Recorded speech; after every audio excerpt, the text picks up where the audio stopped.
Bismillahirrahmanirrahim. Assalamualaikum warahmatullahi wabarakatuh.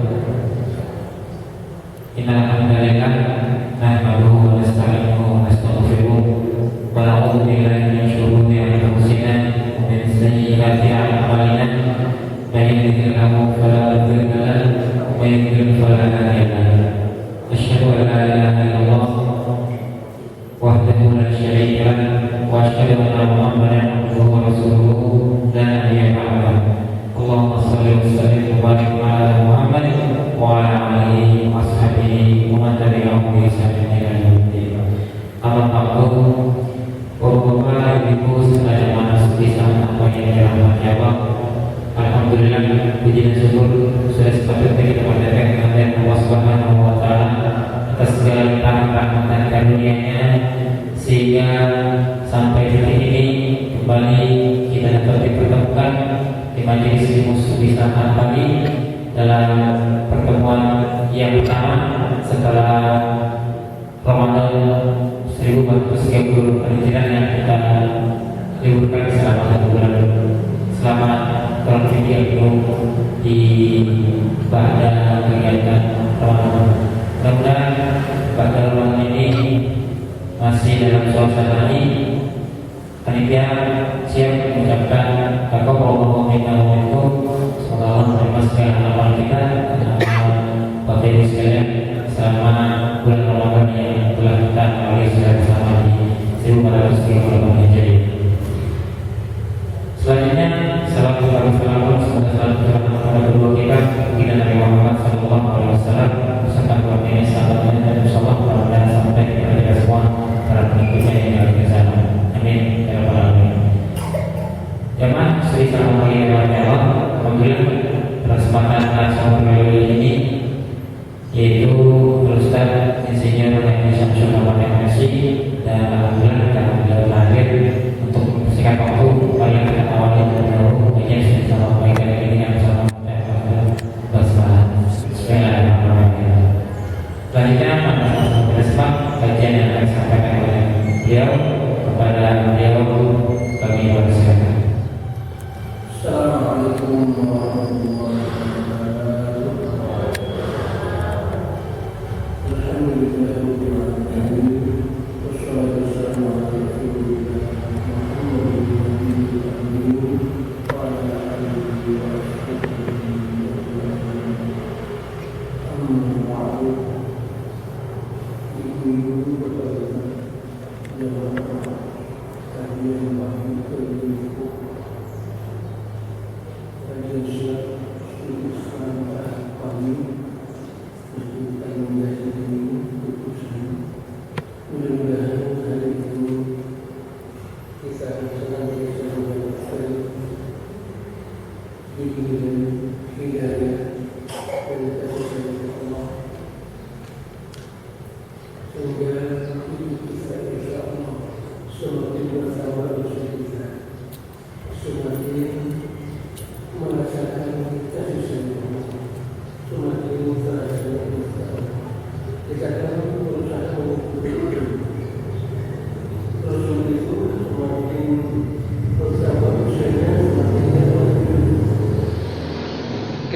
Di surah Ad-Duha Allah sebutkan walal akhiratu khairun laka minal ula.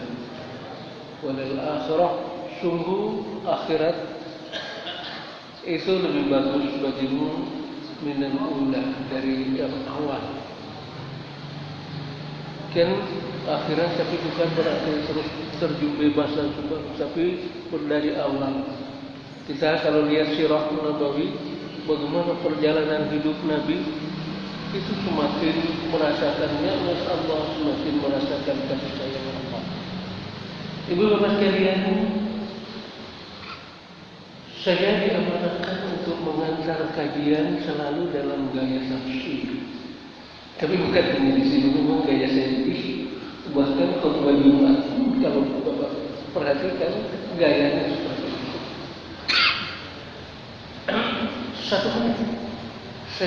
Satu atau dua menit apa yang melatar belakang kenapa gaya saya seperti itu.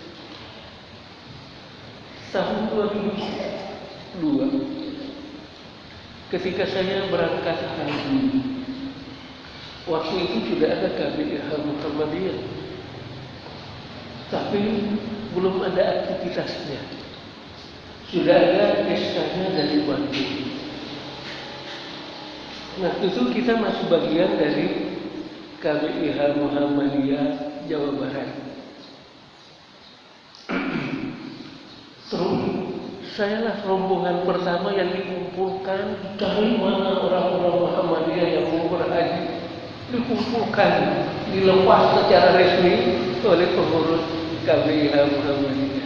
Hanya dilepas secara resmi orang-orang Muhammadiyah yang akan berhaji. Antara lain waktu itu saya, Pak Sadun Saleh almarhum, itu berangkat, belum dikasih bimbingan. Justru ketika kami pulang baru mulai bimbingan.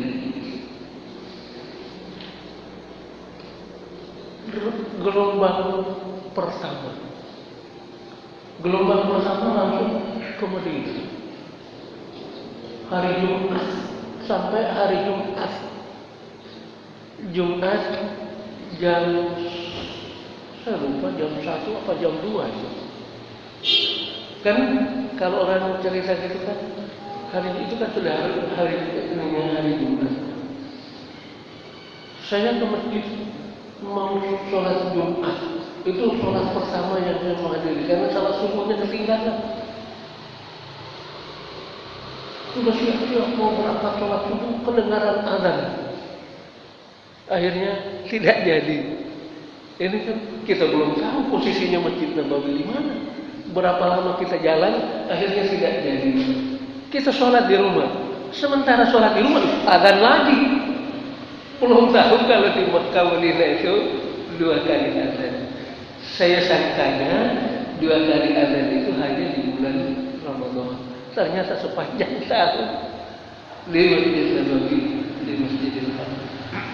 Dengan sholat Jumat pertama, ketika mau sholat Jumat jam 10, tiba-tiba kok orang pada lari. Saya masih jalan tenang masuk, orang pada lari. Akhirnya saya juga ikut lari. Ya kalau tidak lari ya ditabrak. Lari saja nggak tahu, orang lari ke depan, saya juga lari ke depan. Tahu-tahu sampai di yang orang sebut Raudhah itu. Ketika saya menengok ini kan gambar yang saya selalu lihat di internet, makam Rasul. Saya salam kepada Rasul. Assalamualaikum ya Rasulullah. Assalamualaikum ya Habibullah. Assalamualaikum ya Khairullah. Saya sholat, karena saya sudah yakin inilah yang orang sebut Raudhah. Saya melihat keliling, ini kita dipagari rak dengan isinya Quran semua itu. Quran semua. Di samping kiri saya ini terbaring jasad khairul khalqillah, ciptaan Allah yang terbaik, Rasul. Dan saya dulu di tempatnya mengasih kajian, maka disebut Raudhah. Kata Rasul, "Ma baina baiti wa minbari raudhatun min riyadil jannah." Apa yang terdapat antara rumahku dan mimbarku itu adalah salah satu taman dari sekian banyak taman surga. Disitulah taklim Rasul tiap hari. Berkelebat di otak saya kuliah imajiner. Manusia terbaik mengajar di sini. Apa yang diajarkan? Bagaimana pelaksanaan Quran? Bagaimana pelaksanaan Quran?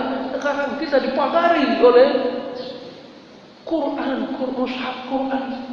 Saya bertekad, insya Allah pulang dari sini, ketika diberi amanah memberi kajian akan berubah. Biasanya ada topik apa, sampai terfokus pada topik itu, pulang, insya Allah topiknya Quran. Sekarang tidak ada topiknya, tapi sesungguhnya kita akan membahas surah At-Taubah 17-18. Itulah tekad saya pulang. Yang terbaring adalah sosok manusia yang mengajarkan manusia bagaimana mempraktikkan Quran. Isi kajiannya adalah bagaimana mempraktikkan Quran di mana dilakukan? Di masjid. Topik kita memfungsikan masjid. Saya tidak tahu, boleh jadi salah ini menulisnya. Itu apa benar M atau N atau NG di situ?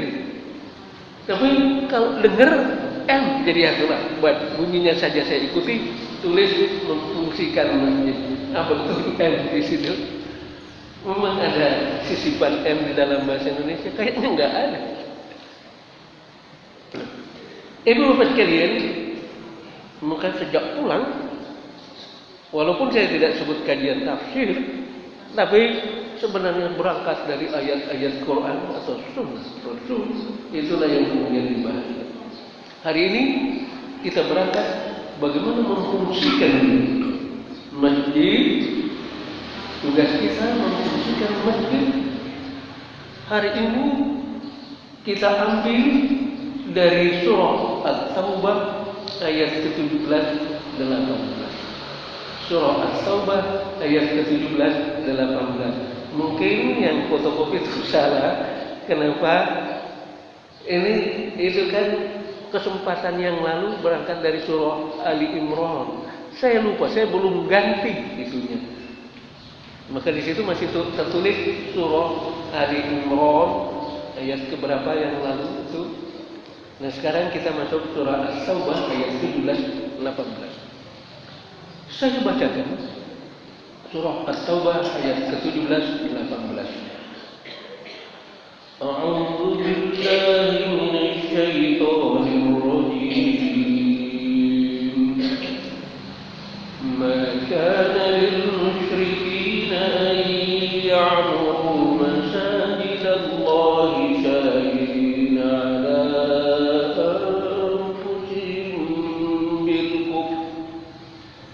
أولئك حبطت أعمالهم وفي النار هم خالدون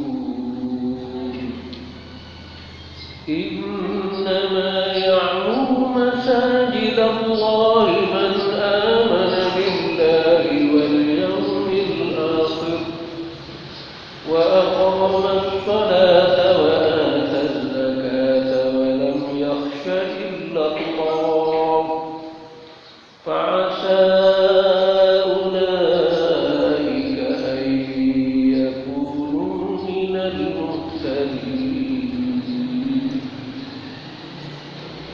Ayat 17-18.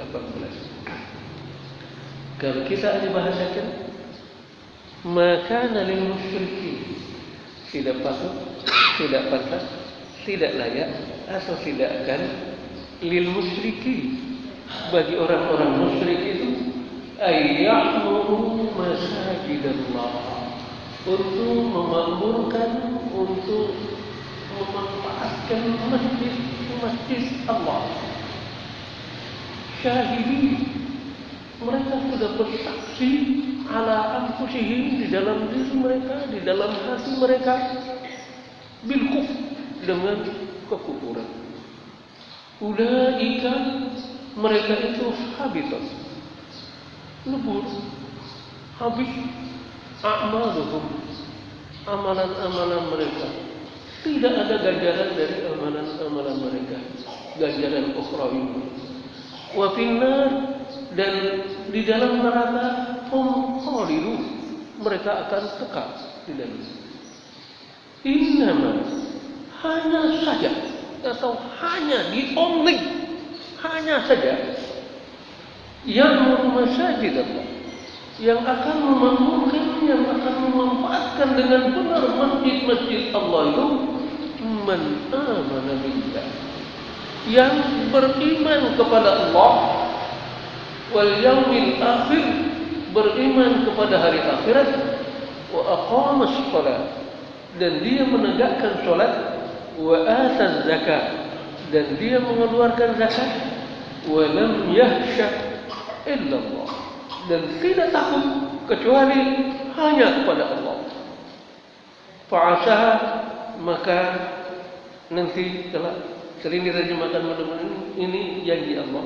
Ulaika, mereka itu ayyakunu minal muhtadin, menjadi orang-orang yang terbimbing, yang tertuntun, orang yang mendapat hidayah. Itu terjemahan harfiah dari ayat ke-17 18 surah At-Taubah. Kita berada di masjid. Semua masjid itu disebut Allah Masjidallah, bentuknya masjid-masjid Allah. Kita hanya memakmurkannya. Kita hanya mengurusi, membina supaya masjid ini berfungsi dengan benar. Tapi tanam di otak, maka dari musyrikin tidak patut, tidak pantas, dan tidak akan orang musyrik itu akan memakmurkan masjid.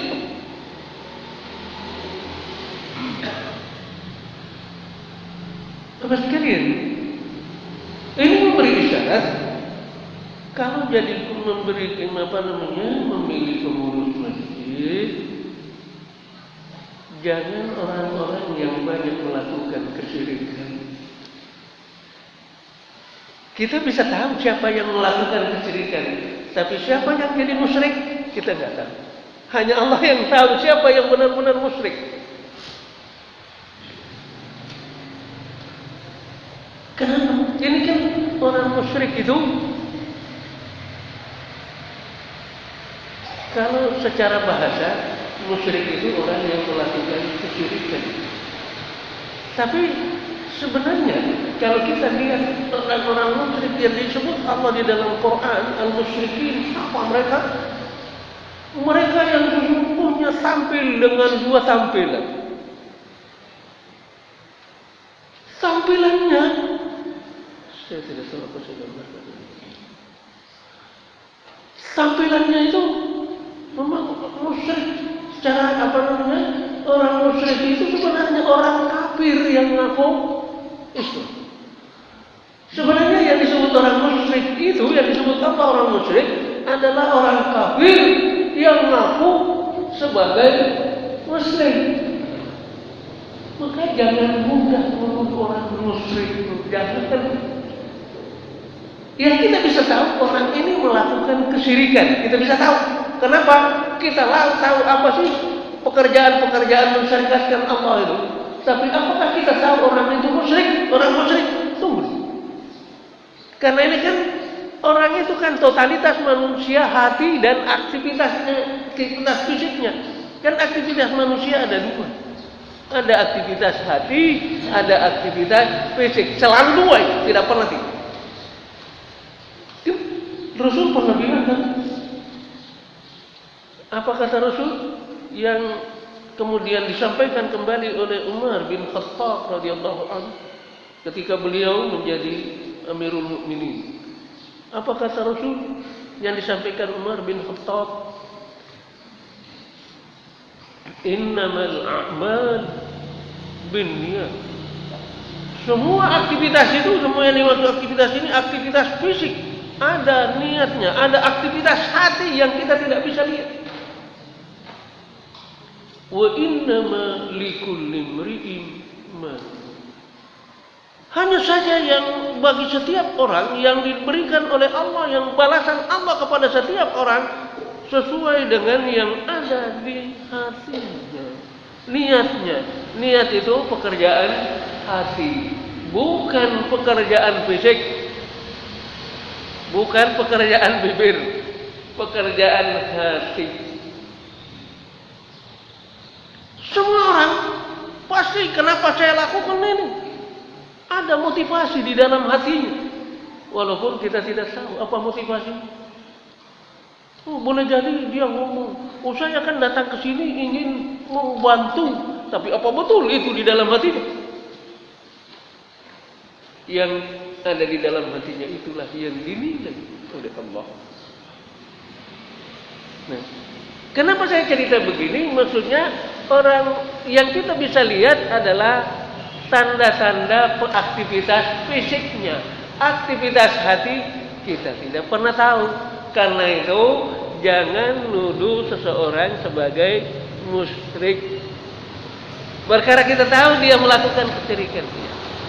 Ini itu Bapak sekalian, ketika kita jangan libatkan dalam pengurusan masjid orang-orang yang banyak melakukan kesyirikan.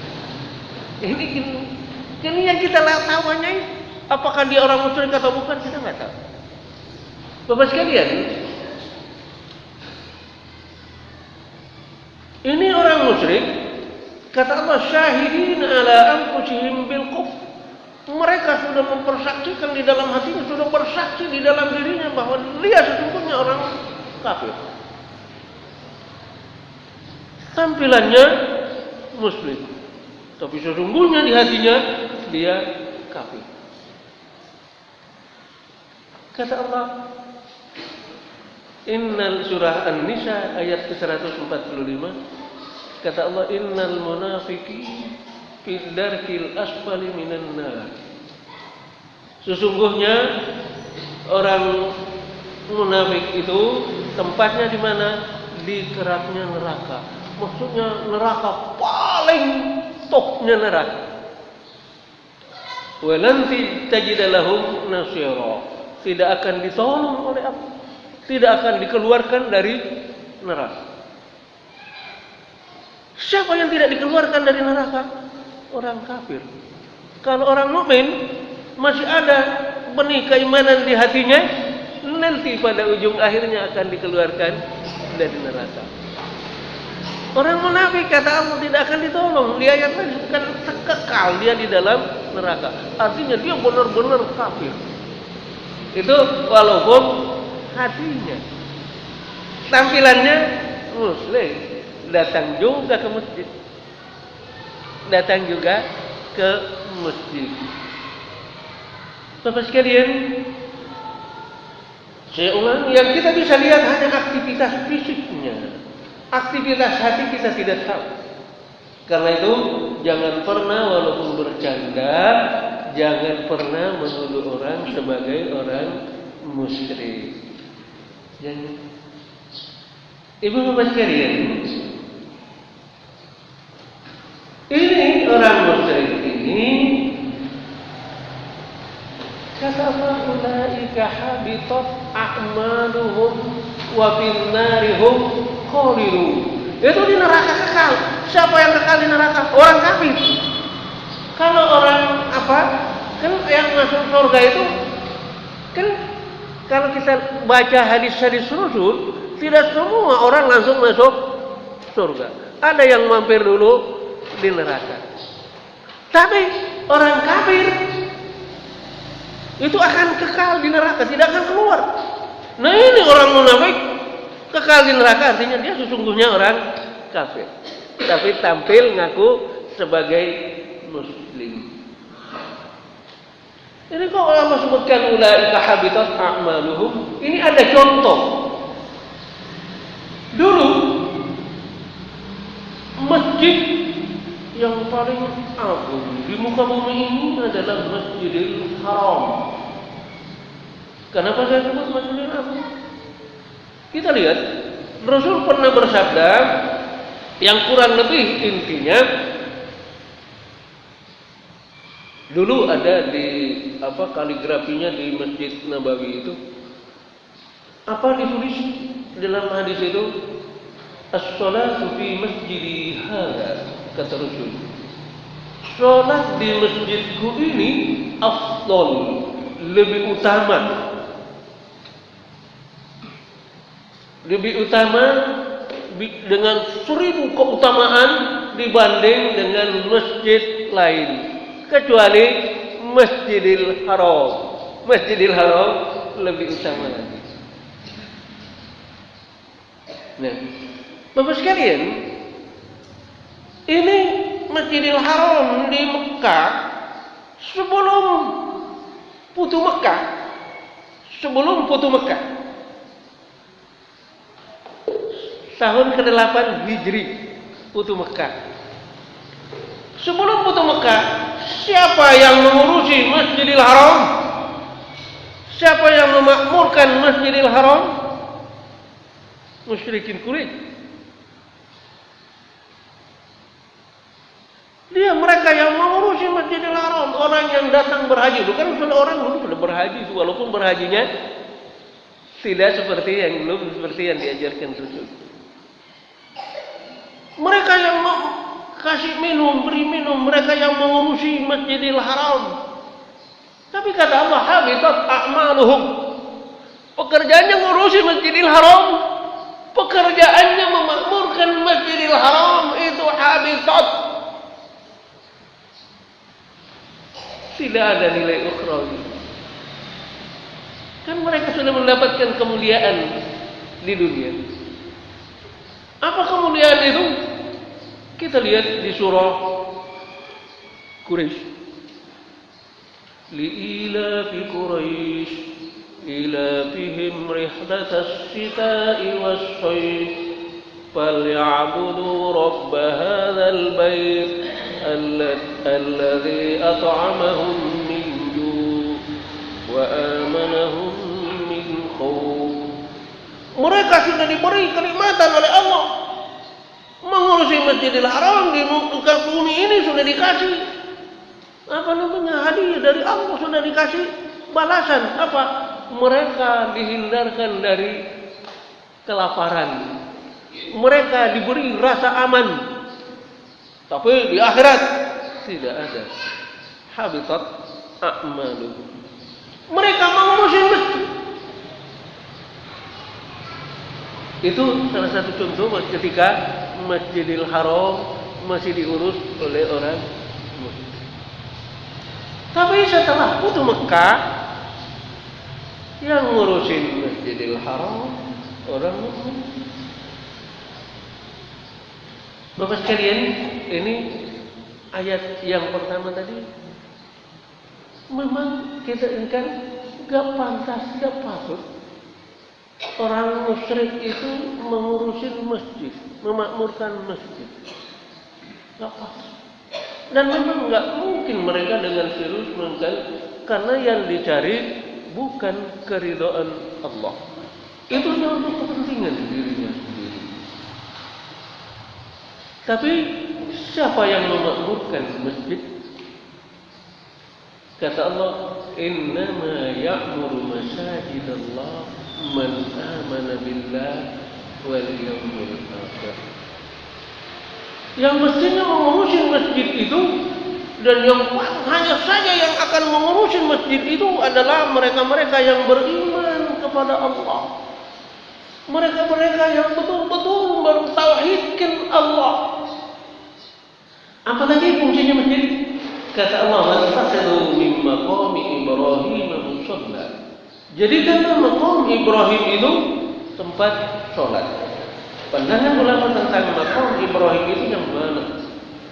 Ada yang memahami, katanya segernya dulu Nabi Ibrahim dikasih dilapis emas sehingga kelihatan kayak dalam itu kan karena dilapis emas, kan tidak dalam segitu. Kemudian ada yang memahami tempatnya Nabi Ibrahim membangun Ka'bah artinya di sekeliling Ka'bah gitu. Ada yang memahami seluruh Mekah zaman itu. Kenapa? Nabi Ibrahim bolak-balik ngambil batu, ngambil apa, dan semua itu tempatnya Nabi Ibrahim bekerja bersama Nabi Ismail membangun Ka'bah. Maka itu semua disebut Maqam Ibrahim. Wallahu a'lam. Artinya ini tempat sholat. Masjid itu salah satu fungsinya tempat sholat. Kata Allah kepada Nabi Ibrahim, Nabi Ismail yang diamanahkan untuk membangun masjid ini, kata Allah, wa ahidna ila Ibrahim wa Ismail an tahhira baiti.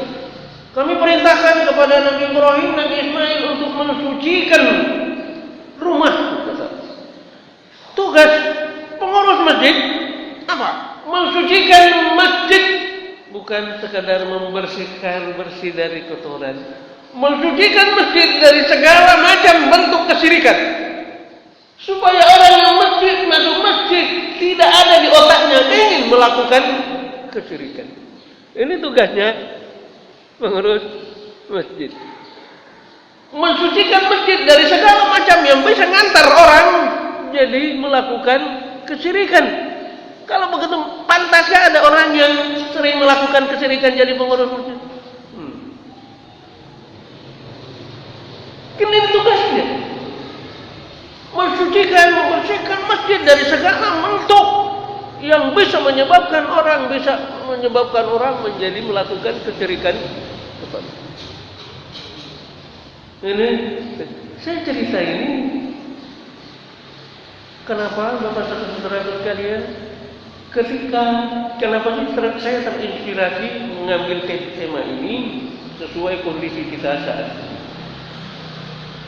Ketika kaum muslimin agak sedikit gundah ketika selesai perang Uhud, mereka mendapat pelajaran dari perang Uhud itu. Agak sedikit boleh disebut sedikit lemah. Allah perintahkan apa? Disuruh langsung ini atur kekuatan, enggak. Disuruh mereka masuk masjid. Disuruh menegakkan sholat, menegakkan ini, disuruh masuk masjid. Dengan begitu Allah menguatkan mereka karena kekuatan itu ada pada Allah. Bibir kita sering menyebutkan la haula wala quwwata illa billah. Haula, tidak ada usaha, tidak ada ikhtiar.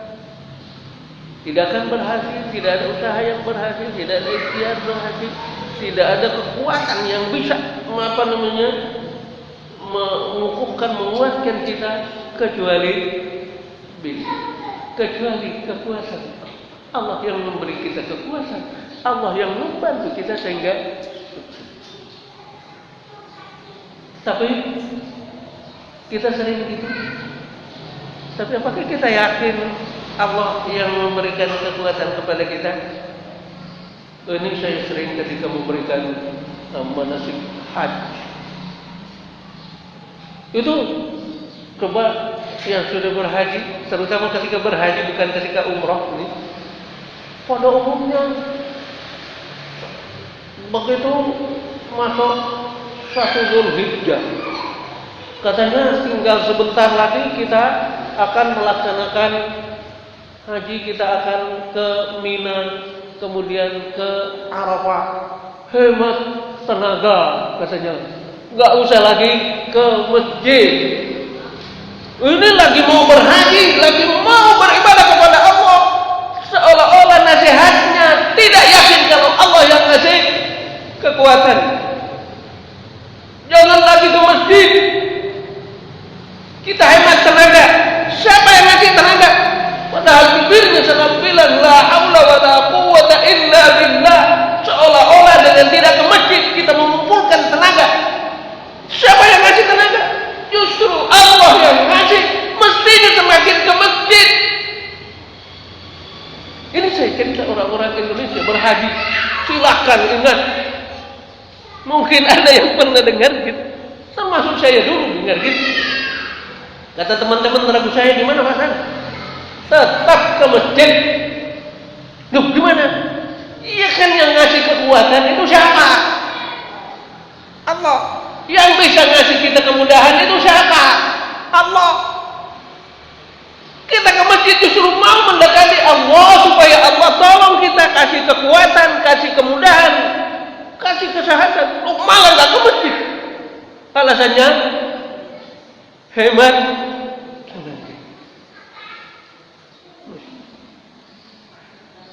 Bapak sekalian, masjid itu kembali fungsinya tempat menegakkan sholat. Sucikan masjid itu dari segala macam bentuk yang bisa mengantar orang berbuat syirik. Bapak sekalian, ini untuk yang tawaf, kita nggak ada yang tawaf di sini, nggak mungkin. Tawaf itu hanya di Masjidil Haram mengelilingi Baitullahil Haram. Wal akifi, orang yang iktikaf, orang yang tinggal di masjid, apa pekerjaannya? Bagaimana Rasul tinggal di masjid? Masjid itu difungsikan apa? Pembinaan persaudaraan, pembinaan persatuan, bahkan pembinaan ekonomi walaupun tidak ada dagang di dalam masjid. Tapi bagaimana ekonomi dijalankan? Rasul mengajarkannya di dalam masjid. Bagaimana persaudaraan diwujudkan? Rasul mengajarkannya di masjid. Ya orang i'tikaf kan maksudnya tinggal di masjid. Wah, rukais itu orang yang rukais. Ini fungsinya masjid. Orang masjid itu tempat pembinaan kaum muslimin, semua aspek hidupnya, persaudaraannya, ekonominya, semua pembinaannya ada di masjid. Itu fungsinya masjid. Maka itu tadi yang bisa menjadikan mengurusi masjid dengan benar itu siapa? Ada orang mukmin yang beriman kepada Allah dan hari akhirat.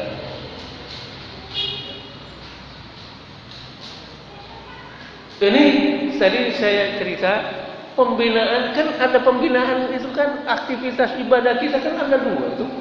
Aktivitas yang benar-benar adalah aktivitas amalia fisik kita, ada aktivitas yang bukan hanya fisik kita tapi ditunjang harus pakai materi, disimbolkan dengan asas zakat, mengeluarkan zakat. Artinya perekonomian mestinya dibina dari masjid. Jangan sangka masjid hanya untuk sholat maghrib, sholat isya, enggak. Ini tempatnya pembinaan kehidupan kaum muslim, seluruh aspek hidupnya. Tadi saya cerita bagaimana Abu Bakar menggunakan masjid sebagai pusat pemerintahannya. Bagaimana Umar menggunakan masjid. Apa di balik itu, ibu-ibu sekalian? Apa di balik itu? Orang munafik itu kata Allah, kalau orang kafir kan nggak ke masjid, orang kafir yang benar-benar. Tapi orang munafik itu kan juga orang kafir. Tapi kan kafir seolah-olah muslim, maka akan ke masjid juga, tapi tidak akan betah ke masjid. Kenapa? Ya Allah sudah bilang itu. Bagaimana gayanya orang munafik? Kata Allah, yukhadi'una Allah wa huwa khadi'uhum. Mereka berusaha menipu Allah, tapi mereka sendiri yang tertipu. Saya tidak kupas itu. Kata Allah, wa idza qamu ila shalah qamu kusala. Kalau mereka mengerjakan sholat itu malas-malasan. Kalau mereka mengerjakan sholat malas-malasan, artinya tidak betah tinggal di masjid. Maka kalau pembinaan kaum muslimin dilakukan di masjid, itu kan orang munafik tidak akan tahan tinggal di masjid. Paling-paling orang cepat-cepat pergi. Apa akibatnya? Yang benar-benar inilah yang membina di masjid. Darinya apa? Pembinaan, perancangan sesuatu pembinaan di masjid tidak akan direcoki orang munafik. Mereka tidak tahan di masjid. Allah sudah bilang, wa idza qamu ila shalat qamu kusala. Yang dibicarakan adalah bagaimana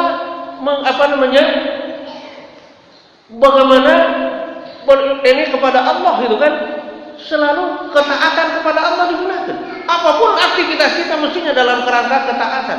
Tadi saya cerita ekonomi. Pergerakan ekonomi apa tujuannya? Allah sebutkan ada dua paling kurang. Surah Al-Baqarah 265. Karena waktu kita pendek, saya tidak baca, tidak kupas. Apa ininya? Pergerakan ekonomi itu fungsinya satu. Kita dalam rangka mencari keridhaan Allah yang tidak mungkin dilakukan oleh orang munafik. Ketika pelajaran ekonomi akan dirancang dari masjid, susah orang munafik ikut. Kenapa? Ini kan dalam rangka mencari ketaatan keridhaan Allah. Enggak mungkin dia bisa ikut. Kenapa? Selalu memikirkan diri pribadinya duluan. Keuntungan dunia yang dia cari. Yang kedua, untuk memperkuat posisi tawar kaum muslimin. Wa tathbitan min anfusihim, memperkuat posisi tawar kaum muslimin sehingga tidak dipermainkan orang luar. Kenapa? Kuat posisi tawarnya, bahkan diperhitungkan. Ketika Nabi hijrah, mereka masih lemah secara ekonomi. tahun ke-4 Hijri sudah mulai setara dengan orang Yahudi yang menguasai Madinah pada perekonomian Madinah pada saat itu. Tapi setelah selesai perang Khandaq terusnya Muslimin leading, Muslimin memimpin perekonomian Madinah. Kenapa bisa begitu? Allah yang tolong. Karena memang motivasinya mencari keridhaan Allah, memantapkan kaum muslimin, memantapkan posisi tawar sehingga tidak bisa diiming-iming lagi, tidak bisa dipengaruhi lagi oleh kita. Gimana? Sedikit diancam dari luar, saudaraku. Ini kalau digerakkan dari masjid, ya mungkin mereka bisa ikut. Ini murni benar-benar. Barangkali ini rahasia kenapa umat Abu Bakar, Umar, Utsman, Ali bin Abi Thalib ininya pusat pemerintahannya di masjid. Bapak sekalian, ini tugas kita ingin diperkuat oleh Allah, ditolong oleh Allah. Jadikan masjid pusat pembinaan kaum muslimin. Jadikan masjid pusat pembinaan kaum muslimin. Bapak sekalian, termasuk tadi masalah perekonomian. Mudah-mudahan kita sudah melakukan itu.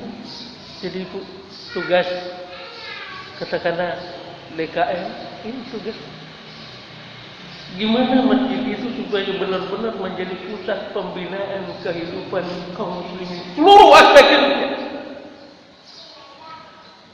Kalau benar-benar dilakukan untuk mencari keridhaan Allah, yang lain yang tidak mukmin, yang munafik ataupun yang bukan munafik tapi gayanya gaya hidup orang munafik, muslim juga tapi gayanya gaya munafik, itu insya Allah tidak akan bisa ikut mempengaruhi.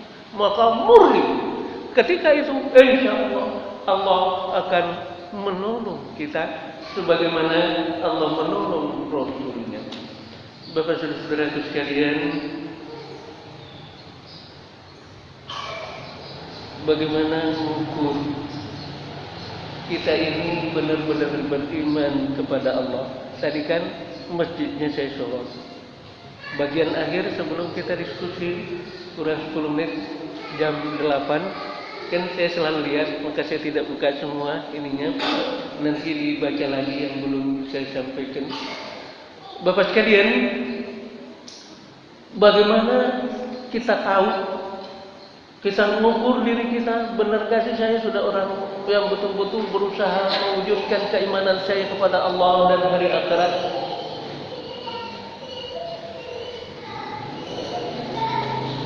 Lihat saja, tadi kan saya tampilkan ayat innama ya'muru masajidallah man amana billah wal yaumil akhir. Betulkah saya orang yang semangat memakmurkan masjid atau hanya ikut ramai saja? Mestinya setelah selesai tadi disebutkan awal Ramadan, ini berakhir Ramadan, mestinya setelah selesai bulan Ramadan dulu kita semangat memakmurkan masjid bulan Ramadan, mestinya berkelanjutan. Itulah ciri orang yang betul-betul beriman kepada Allah dan hari akhirat. Apa? Selalu memakmurkan masjid. Otaknya tergantung pada masjid. Dia ada di luar. Bagaimana melaksanakan perdagangan di luar? Otaknya tergantung. Saya mendapat pelajaran di masjid begini. Itu yang diterapkan di luar. Saya ulangi. Mengukur diri kita, betul nggak sih semakin bertambah keimanan kita? Coba lihat bagaimana semangat kita memakmurkan masjid. Itu salah satu tanda bahwa kita benar-benar sudah berusaha mewujudkan iman kita kepada Allah dan Rasulnya. Bapak sekalian, saya tidak buka semua, kalau di sana kurang 5 menit jam 8. Barangkali ada diskusi sesudahnya. Intinya, Bapak sekalian, ingin ditolong Allah sehingga terasa benar hidup indah di dunia, baik secara individu maupun secara jamaah, tidak dipermainkan orang luar, tidak didikte orang yang tidak seiman dengan kita. Fungsikan masjid. Ingin lihat hasil pembinaan kita di bulan Ramadan yang lalu, lihat semangat kita setelah keluar dari bulan Ramadan, masih punya gira, masih punya semangat memakmurkan masjid itu. Kalau kendor, coba tanya diri, kenapa bisa kendor? Mestinya semakin bertambah usia, semakin semangat memakmurkan masjid. Saya kira ini yang bisa saya sampaikan, mudah-mudahan ada manfaatnya. Barangkali ada dialog, ada diskusi, mungkin di komando.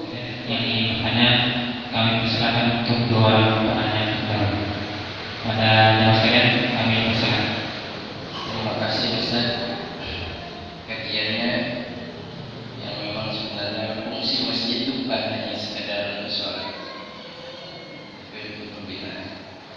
Tapi sekarang ini kenyataannya justru yang itu hanya sekedar sholat, dan yang datangnya sudah dua-dua. Nah, kiat apa agar supaya fungsi masjid ini dikembalikan lagi pada fungsi yang sebenarnya? Kiat apa yang harus kita lakukan? Itu pertanyaan. Terima kasih. Ibu bapak sekalian, bagaimana supaya hati kita ini kembali lagi semangat seperti sahabat-sahabat Rasul dulu, itu benar-benar memfungsikan masjid. Kata kunci di balik itu bahwa yang membolak-balik hati kita ini adalah Allah. Rasulullah sallallahu alaihi wasallam mengajarkan kita satu doa, ya muqallibal qulub, wahai yang membolak-balik hati, tsabbit qalbana ala dinik, mantapkan hati kami pada agama. Yang bisa memantapkan hati kita untuk selalu mau memakmurkan masjid adalah apa? Maka bagaimana supaya kita timbul semangat? Ini yang dibina. Yang dibina adalah semangat keyakinan Allah yang mendesain kita, Allah yang menciptakan kita. Bukan hanya itu, Allah yang menyiapkan seluruh fasilitas yang kita pakai untuk hidup ini. Allah pula yang paling tahu gimana mengaturnya, gimana memanfaatkannya. Ini semangatnya untuk dekatkan diri kepada Allah. Yang kedua, bagaimana mengetahui? Bagaimana ini kan Allah yang mengetahui semuanya ini. Bagaimana mengetahui itu? Enggak mungkin kalau tidak belajar. Maka belajar itu kuncinya. Belajar bukan hanya di masjid, tapi kita semua berfungsi mendakwahkan apa yang diajarkan Rasulullah di rumah. Yang hadir mungkin hanya bapaknya, nanti di rumah sebarkan ke anak istrinya. Yang hadir adalah ibu, mungkin bapaknya, suaminya tidak hadir, nanti di rumah sebarkan. Ini fungsinya taklim. Rasul tiap hari taklim di Masjid Nabawi. Bahkan ketika di Mekah tiap hari taklim. Tidak ada waktu, tidak ada hari kecuali belajar. Bahkan apapun yang kita alami, kita jadikan pelajaran. Yang dibangun bersama semangat belajar. Bagaimana semangat belajar itu? Yakin gak mungkin saya mendapatkan kebantuan dari Allah kalau saya tidak belajar. Kenapa? Karena saya tidak tahu jalannya mendapatkan bantuan dari Allah. Tanam di otak. Hadir taklim itu perkara yang paling besar yang diajarkan oleh Rasul. Ketika di Mekah, walaupun masih mendapat hambatan, tiap hari mereka melakukan taklim di rumah Arqam bin Arqam. Kenapa? Kalau di Masjidil Haram mereka diganti. Tapi ketika sudah di Masjid Nabawi, tiap hari di Masjid Nabawi. Kenapa? Mereka sudah memimpin, tidak ada yang mengganti. Jadi, Pak, bagaimana supaya semangatnya memfungsikan masjid? Harus semangat belajarnya dinaikkan, semangat belajar, semangat ingin mendapatkan pertolongan Allah, mendapatkan kasih sayang Allah, itu yang disebarkan. Bagi yang sering berdakwah, sering memberi nasihat, ini kuncinya ajak orang untuk ke masjid, beri contoh orang untuk ke masjid. Aneh kalau misalnya saya sering berbicara di depan orang banyak, tapi saya tidak getol ke masjid. Suatu keanehan yang luar biasa. Bukankah Allah mengancam? Kabura maqtan indallah an taqulu ma la taf'alun. Besar sekali dosanya, kesalahannya di sisi Allah. Kalian ngoceh, kalian ngomong tidak dikerjakan. Maka para dai tugasnya sekaligus memperagakan gimana memakmurkan masjid. Para dai dan semua ini kita dai mestinya kan. Inilah sponsor yang mensemangati orang ke masjid. Terlebih dahulu diberi contoh, kemudian anak-anaknya diajak ke masjid.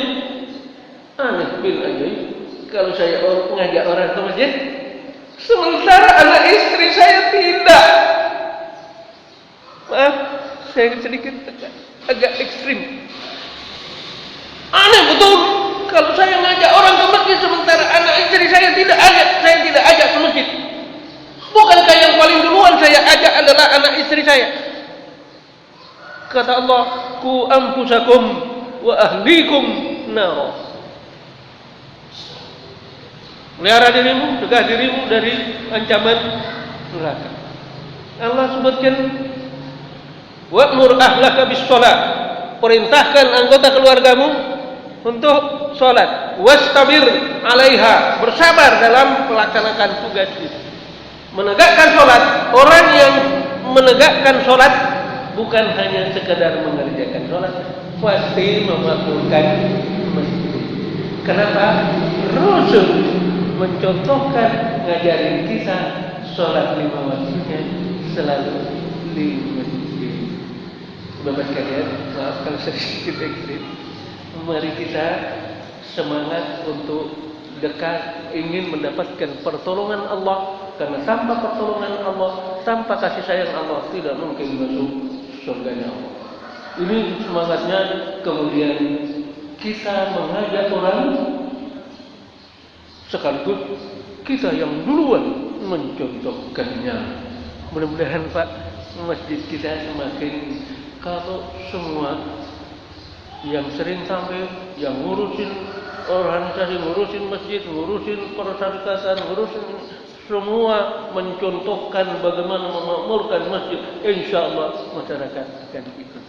Mudah-mudahan insya Allah. Kira itu kiatnya, banyak mengikuti taklim. Kemudian kita melaksanakan apa yang kita pelajari. Kalau kita pemberi pelajaran, contohkan bagaimana mempraktekkan apa yang kita ajarkan. Kira itu. Kalau masih ada, walaupun sudah lewat 5 menit. Ya. Sekarang masih kami buka untuk ibu-ibu kami bertanya. Kalau tidak ada lagi, saya kira cukup. Lebih kurangnya mohon maaf. Mudah-mudahan kita menjadi orang-orang yang betul-betul hatinya tergantung di masjid. Nanti yang mendapat naungan di akhirat, naungan Allah adalah salah satunya adalah orang yang hatinya selalu tergantung ke masjid. Dia menjadikan masjid pusat perhatiannya, pusat pembinaan dirinya dan seluruh kaum muslimin. Saya kira itu, lebih kurang mohon maaf. Assalamualaikum warahmatullahi wabarakatuh. Waalaikumsalam warahmatullahi wabarakatuh. Mudah-mudahan apa yang beliau sampaikan tadi dapat bermanfaat bagi kita semua dan dapat menambah keilmuan kita dari sisi agama kita umat Islam. Bapak Ibu yang dirahmati Allah, mungkin sebelum mengakhiri informasi tambahan untuk pekan yang akan datang yang menjadi narasumber pada tanggal 23 Juli 2017, insyaallah kita akan menjadi penyampai yang banyak siap itu Ustaz Dr. Muhammad Yaman. Kemudian informasi kedua, setelah kajian siap dari Ikatan Remaja Masmur ini akan ingin menayangkan kegiatan Ikatan Ramadan untuk mungkin sebatas dokumentasi dan film dokumenter dan Bapak Ibu sekalian. Jadi kami informasikan kepada Bapak Ibu yang mungkin mempunyai luang waktu dan ingin menyaksikan kegiatan dokumentasi dari panitia Ikatan Ramadan yang telah dilakukan selama 1 bulan penuh. Nanti selamat akan ditayangkan di depan melalui bentuk dokumentasi film dokumenter untuk bisa sama-sama melihat dari apa yang telah dikerjakan oleh panitia Ikatan Ramadan. Dan insyaallah mungkin akan kita upload pula dari kegiatan dokumentasi ini ke YouTube. Jadi bisa nanti kita infokan kepada jemaah sekalian dari apa yang ini kita akan lihat secara sama-sama. Itu mungkin informasi tambahan sebelum diakhiri. Mari kita tutup kajian ini dengan doa kafaratul majelis. Subhanakallahumma wa bihamdika asyhadu an la ilaha illa anta astaghfiruka wa atubu ilaik. Jadi saya selaku pengajar telah meminta maaf. Assalamualaikum warahmatullahi wabarakatuh. Allahu Allahu Allahu Allah Allahu Allahu Allahu Allah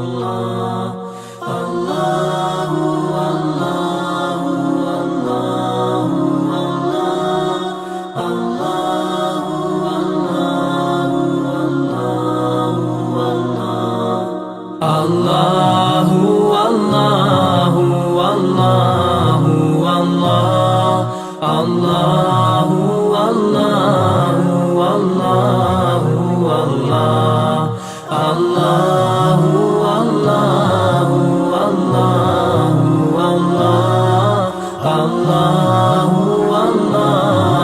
Allahu Allahu As I look to nature's beauty, dazzled am I, knowing everything calls on you, the Lord Most High. الله الذي يهدينا جميعا، الله الذي نعتز به جميعا.